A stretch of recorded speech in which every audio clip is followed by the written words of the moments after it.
शुभ और सद्भावना रखने वाले का कल्याण अवश्य होता है भगीरथ। हम गंगा के वेग को स्थिर करके उसके पावन जल से तुम्हारे पूर्वजों का उद्धार कराएंगे।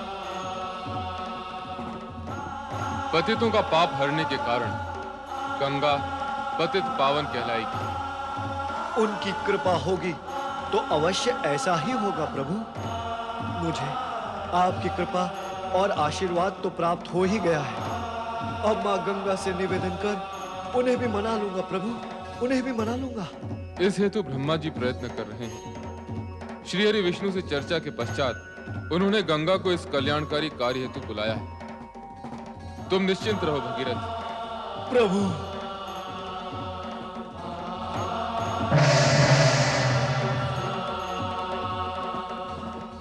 ओम नमः शिवाय, ओम नमः शिवाय, ओम नमः शिवाय। ओम नमो भगवते वासुदेवाय। आज्ञा करें श्री हरि, आपने बुलाया और मैं उपस्थित हूँ। मैंने तुम्हें एक विशेष प्रयोजन से बुलाया है। प्रयोजन विशेष हो अथवा साधारण, आपने स्मरण किया तो मुझे उपस्थित होना ही है। आपकी आज्ञा का पालन करना ही है। आज्ञाकारिता की ये पवित्र भावना आज्ञा सुनने के पश्चात भी बनी रहे तो सभी का कल्याण होगा। मेरे प्रति क्या आपको शंका है जगदीश्वर? क्या मैं आपकी आज्ञा की अवज्ञा कर सकती? तुम्हें पृथ्वी पर जाना होगा गंगा। बस यही है आपकी आज्ञा। इसी हेतु से आप विचार कर रहे थे। पृथ्वी पर तो सभी देवगण आते जाते रहते हैं। स्वयं आप भी तो मानव रूप धारण करने के लिए लालायित रहते हैं। हाँ, रहता हूँ, परंतु इस समय तुम्हें वहाँ एक विशेष प्रयोजन से भेजा जा रहा है। ये तो और भी प्रसन्नता का विषय है कि आप मुझे पृथ्वी पर किसी विशेष प्रयोजन से भेज रहे हैं। मैं आपकी आज्ञा का पालन करूंगी, पृथ्वी पर जाऊंगी, उद्देश्य पूर्ण होते ही लौट आऊंगी।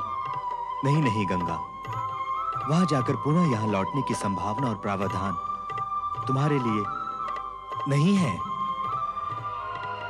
पुनः यहाँ लौटने की संभावना नहीं है, अर्थात मुझे सदा के लिए पृथ्वी पर वास करना होगा।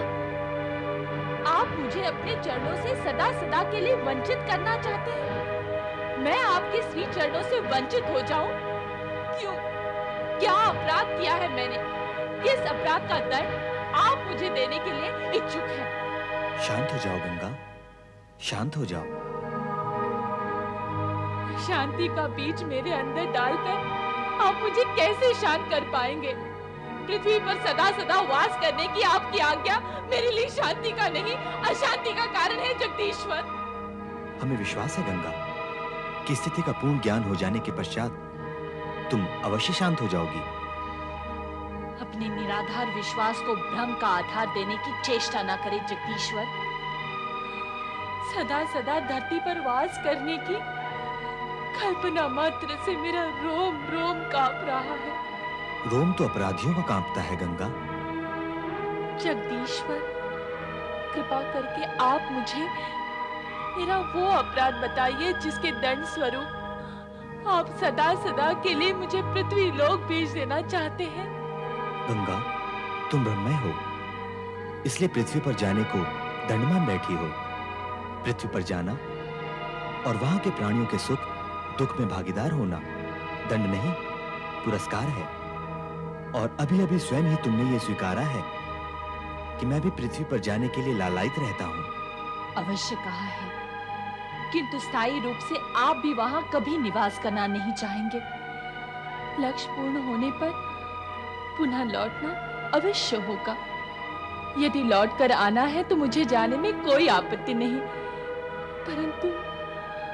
परंतु सदा सदा के लिए। तुम अकारण ही अशांत और उत्तेजित हो रही हो गंगे। वहां जाने का प्रयोजन ज्ञात होने के पश्चात तुम्हारी विचारधारा की दिशा पलट जाएगी। क्या यह भी आपका विश्वास है? यदि है तो कहिए, वह आपका प्रयोजन जिसे धरती पर जाकर मुझे पूर्ण करना है। तो सुनो, एक दिन राजा सगर के 1000 पुत्र अश्वमेघ यज्ञ के घोड़े की सुरक्षा करते हुए दिग्विजय के लिए राज्य में भ्रमण कर रहे थे। तब राजा इंद्र ने उनका घोड़ा चुराकर कपिल मुनि के आश्रम में बांध दिया।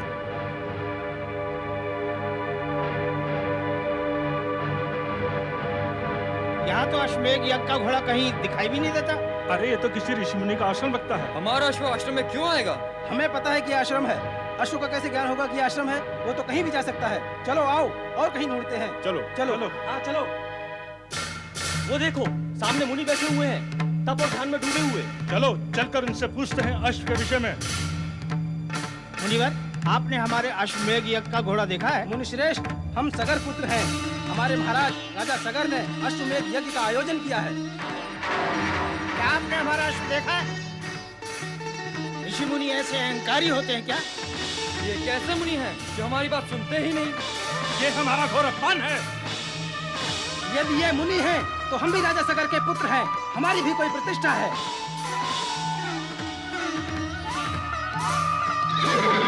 अरे देखो देखो वो रहा अश्वमेघ का घोड़ा। अच्छा, तो हमारा अश्व यहाँ बांध रखा है इस मुनि ने। ये मुनि नहीं, चोर है चोर। ये ठग है ठग। मुनि का ढोंग रचाकर ये चोर यहाँ ऐसे बैठा है जैसे पकड़ में नहीं आएगा। ये चोर है, ठग है, ढोंगी है। इस दुष्ट को दंड मिलना ही चाहिए।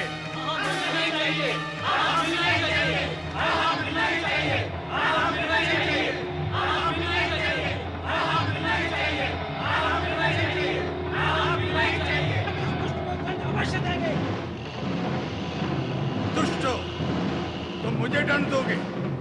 मैं तुम्हें अभी भस्मीभूत किए देता हूं।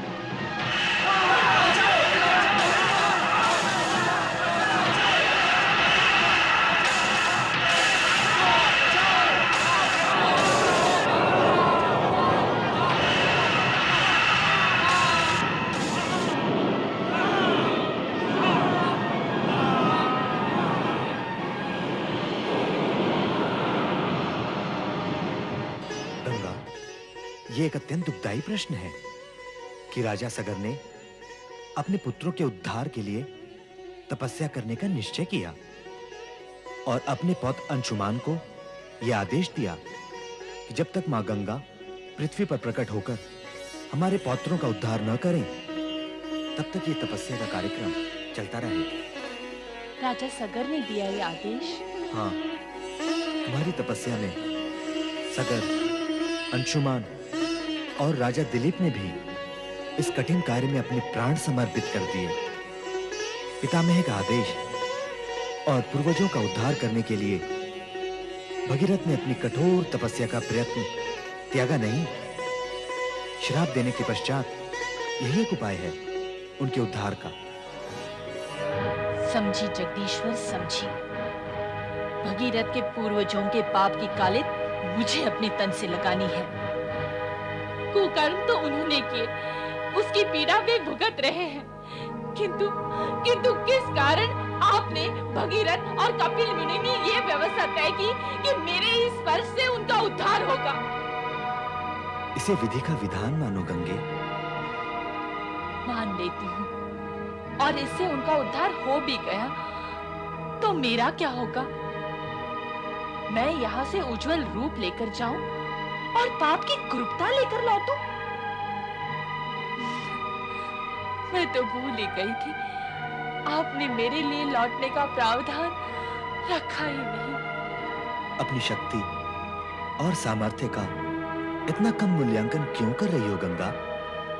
क्या आकाशवासी गंगा की उज्ज्वलता का पक्ष इतना दुर्बल है कि पृथ्वीवासियों का पाप मिटाने से कलंकित और कुरूप हो जाएगा?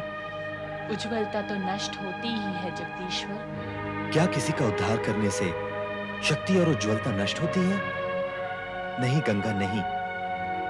किसी का हित, कल्याण और उद्धार करने से शक्ति और उज्ज्वलता नष्ट नहीं होती, अपितु और अधिक बढ़ती है। चाहो तो प्रयोग करके देख लो। वैसे देवगण तो सदा से इसका प्रयोग करते आ रहे हैं। जो कुछ आप कह रहे हैं मैं उसे ही सत्य मानती हूँ। पृथ्वी पर जाकर भगीरथ के पूर्वजों को अपना स्पर्श देकर उनका उद्धार करके लौट आती हूँ। आपका प्रयोजन सिद्ध हो जाएगा, आज्ञा पालन करने का मेरा कार्य भी पूर्ण हो जाएगा। किंतु फिर मुझे धरती पर स्थायी वास करने के लिए ना कहे जगदीश्वर, ना कहे। गंगा, तुम अपने कल्याणकारी स्वरूप को पहचान क्यों नहीं रही हो? तुम्हारा गौरव आकाश स्वर्ग में वास करने से नहीं, पृथ्वीवासी होने में है। क्या पृथ्वी पर वास करने से पृथ्वी का कल्याण होगा? संपूर्ण देवगण और स्वयं मैं इस सत्य को स्वीकार करते हैं कि धरती पर बढ़ती तामसिकता और आसुरी भाव यदि इसी गति से बढ़ते रहे तो धरती पर जीवन दूभर हो जाएगा। वहां सात्विकता और दिव्यता का प्रचार प्रसार करने और पापियों के प्रायश्चित करने की व्यवस्था करना आवश्यक हो गया है। तो इसमें मैं क्या कर सकूंगी? धरती वासियों का तुम्हारे स्पर्श से उद्धार होगा। तुम पापियों को तारोगी, उनको नया जीवन दोगी। पापियों का उद्धार करने के लिए आपने मुझे ही क्यों चुना जगदीश्वर? मेरे अतिरिक्त क्या कोई अन्य देवता ये कार्य नहीं कर सकता? निसंदेह अन्य कोई नहीं कर सकता। पाप का नाश करने की सामर्थ्य जो तुम्हें प्राप्त है, अन्य किसी को प्राप्त नहीं। भागीरथ के पूर्वजों का उद्धार करना तो तुम्हारे कार्य व उद्देश्य की भूमिका मात्र है। तुम्हारा मूल उद्देश्य तो धरती को उपजाऊ करना और युगों युगों से पापी जनों के भीतर बैठी पाप की अग्नि को शांत करना है। फिर उससे क्या होगा जगदीश्वर? तुम्हारी इस कल्याणकारी भावना की महानता से प्रभावित होकर जन जन तुम्हें माता के सम्मान से सम्मानित करेगा। माता का स्वरूप धारण करने पर वात्सल्य भाव से पापी पुत्रों का पाप हरण कर लोगी। तुम्हारे इस मातृत्व रूप के कारण पृथ्वी पर चहुं ओर सदा तुम्हारी जय जयकार होगी। मेरी आज्ञा मानो गंगा, और पृथ्वीवासियों की माता बनकर उनका कल्याण करो। भगीरथ, बुलाओ गंगा को।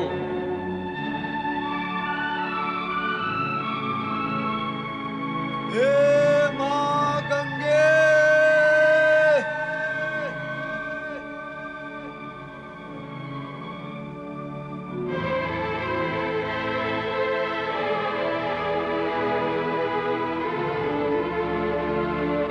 हे मां गंगे।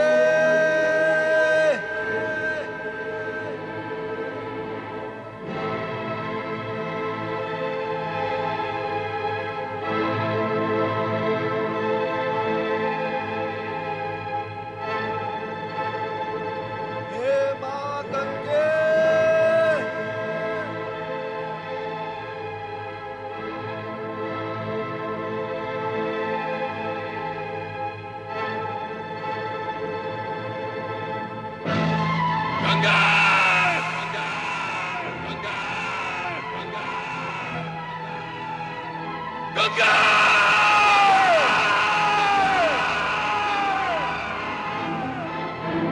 सुना तुमने? तुम्हारे अप्रिय वचन सुनकर शिव जी ने क्रोधित होकर जो ओंकार भरी तो तीनों लोग कंपित हो गए। तुम्हें उनकी शक्ति का अनुमान हुआ? तो ये शिवजी की हुंकार थी? हाँ, शिव जी की शक्ति का मूल्यांकन नहीं किया जा सकता।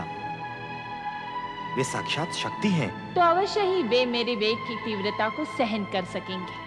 अवश्य। मुझे पृथ्वी पर कब जाना होगा प्रभु? शुभ और कल्याणकारी कार्य में विलंब क्यों?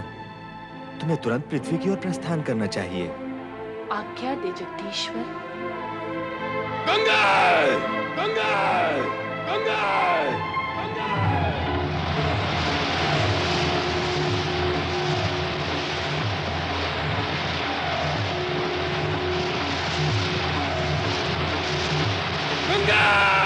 गंगा! गंगा! गंगा!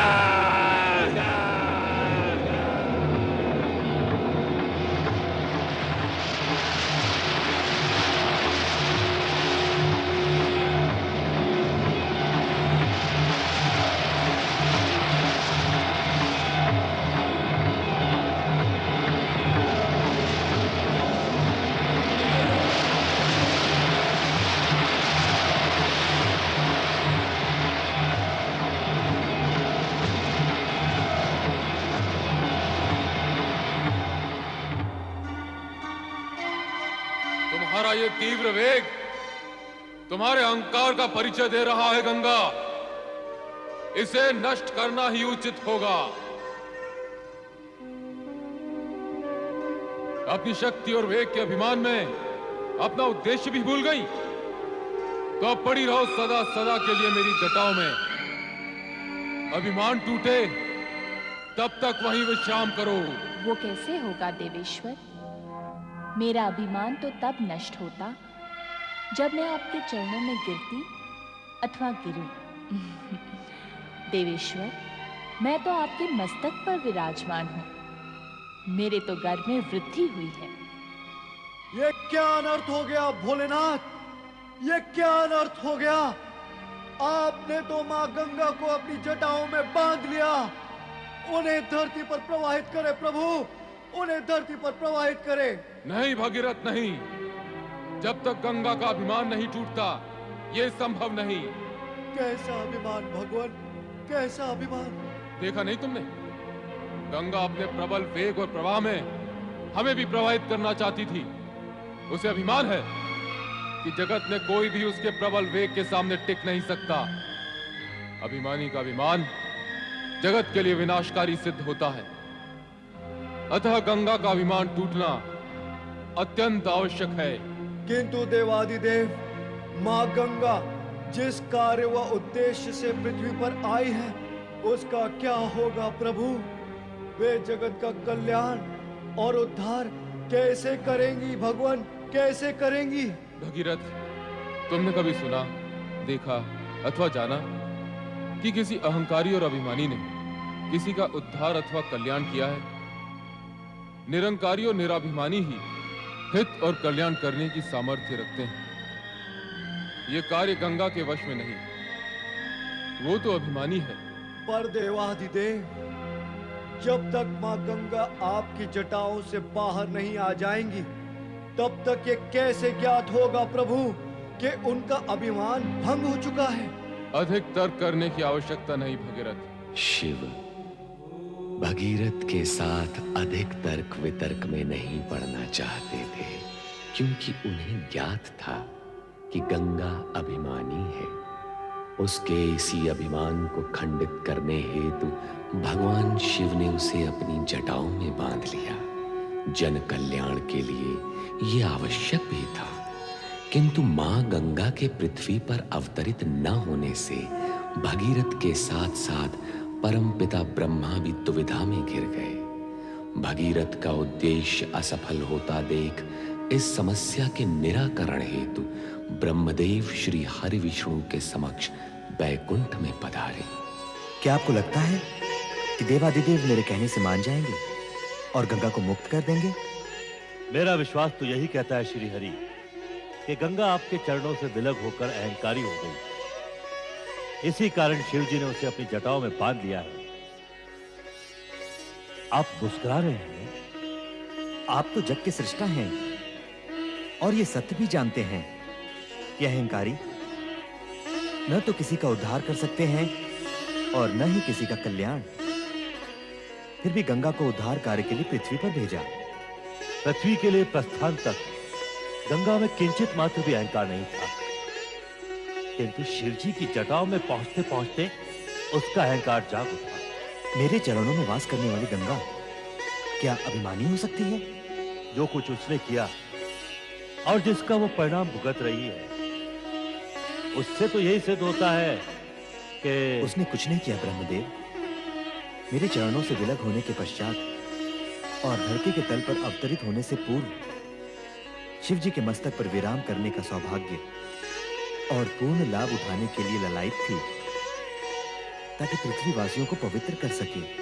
गंगाधर और गंगेश्वर से गौरवान्वित होने वाले शिव जी के नाम में अपना योगदान करने के लिए उसने अहंकारी होने की लीला रचाई है। निरंकारी होकर ही तो कल्याणकारी हो सकती है।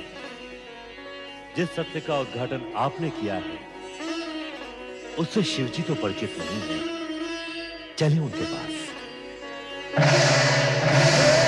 शंकर, हे भोलेनाथ, आपने तो मुझे वरदान भी दिया था और कृपादान भी, फिर अब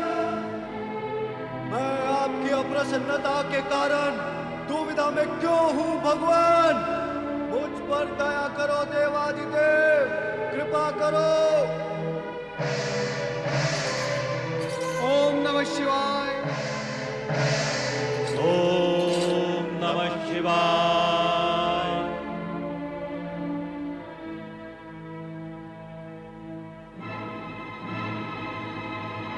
आश्चर्य है, घोर आश्चर्य। गंगा अवतरण हुआ ही और नहीं भी। नारायण नारायण। तुम बताओ नारद, तुम यहाँ क्या करने आए हो? मैं तो भगवान भोलेनाथ के दर्शन करने आया हूँ। श्री हरि विष्णु, आप और ब्रह्मदेव यहाँ किस प्रयोजन से पधारे हैं? ये तो आप स्वयं ही जानते हैं भोलेनाथ। हम तो आपसे प्रार्थना करने आए हैं कि भगीरथ के प्रयत्न को सफल बनाएं और गंगा को मुक्त कर दें। वो स्वयं मुक्त होना नहीं चाहती, अपनी लीलाओं में मुझे सम्मिलित कर मेरी जटाओं में आ बैठी है। किंतु वो स्वर्ग से यहाँ आपकी जटाओं में बैठने के लिए नहीं आई है भोलेनाथ। तो आप उसे ले जाएं, पुनः अपने चरणों में बिठाने के लिए। अब तो ये भी संभव नहीं है। भगीरथ, उसके पिता तथा पितामह का तप फलित होने का समय आ गया है। देवादिदेव, पापियों का उद्धार करने का कार्य भी गंगा ही करेगी। ऐसी स्थिति में न तो वो मेरे चरणों में रह सकती है और न ही आपकी जटाओं में। अब तो उसे पृथ्वी पर जाना ही होगा भोलेनाथ। कृपा करके गंगा को मुक्त कर दें देवेश्वर। हाँ भोलेनाथ, उन्हें मुक्त कर दें। माँ गंगा का दर्शन लाभ कराए भोलेनाथ। मैं तो स्वयं इच्छुक हूँ कि गंगा के भार से मुक्त हो जाऊं। मेरे भार से आप मुक्त कैसे हो सकेंगे भगवान? सारा जगत सदा आपको गंगाधर और गंगेश्वर कहता ही रहेगा। भगवान भोलेनाथ के नामों की संख्या क्या पहले कम थी? अब तो राजा भगीरथ ने उसमें वृद्धि कर दी है। आपके दर्शन पाकर मेरा और मेरे पूर्वजों का जीवन धन्य हो गया माँ, धन्य हो गया।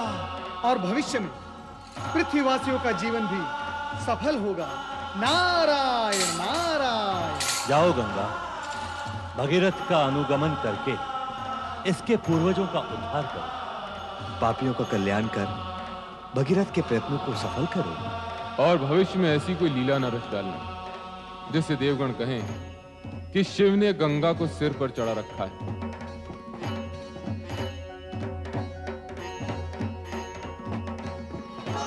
मैं तुम्हें मुक्त करता हूं।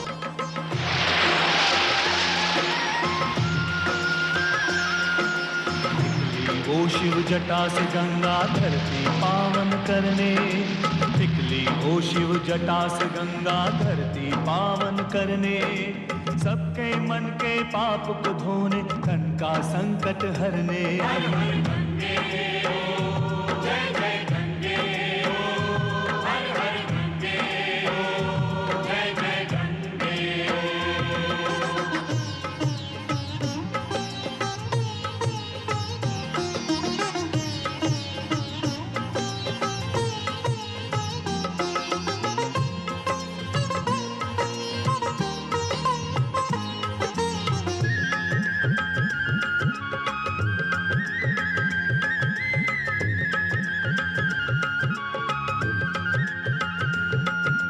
भगीरथ पूर्वज की मुक्ति तो माध्यम थी बस केवल, मूल कार्य था युगों युगों तक जग को करना निर्मल।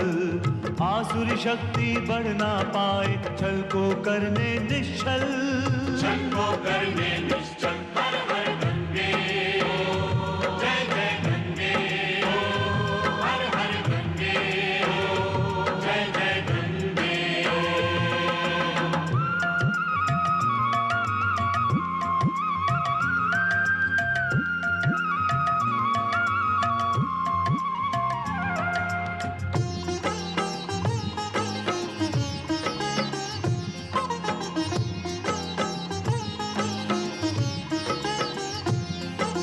सर्वप्रथम गौमुख से चल के हरिद्वार में आई, आगे फिर प्रयाग के तट की शोभा आन बढ़ाई।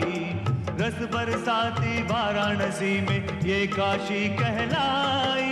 ये काशी कहलाई। हर हर गंगे हो, जय जय गंगे हो, हर हर गंगे हो, जय जय गंगे हो।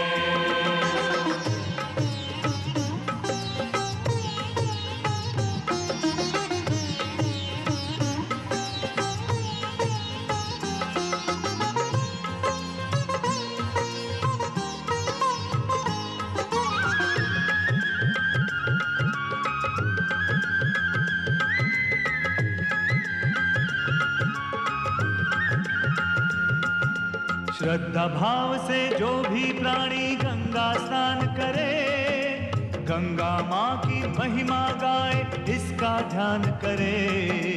भगीरथ जैसा फिर तो गंगा उसका भी कल्याण करे। कल्याण उसका करे। हर हर गंगे हो, जय जय गंगे हो, हर हर गंगे हो, जय जय गंगे हो। निकली ओ शिव जटा से गंगा धरती पावन करने, निकली ओ शिव जटा से गंगा धरती पावन करने। सबके मन के पाप को धोने, तन का संकट हरने। हर हर गंगे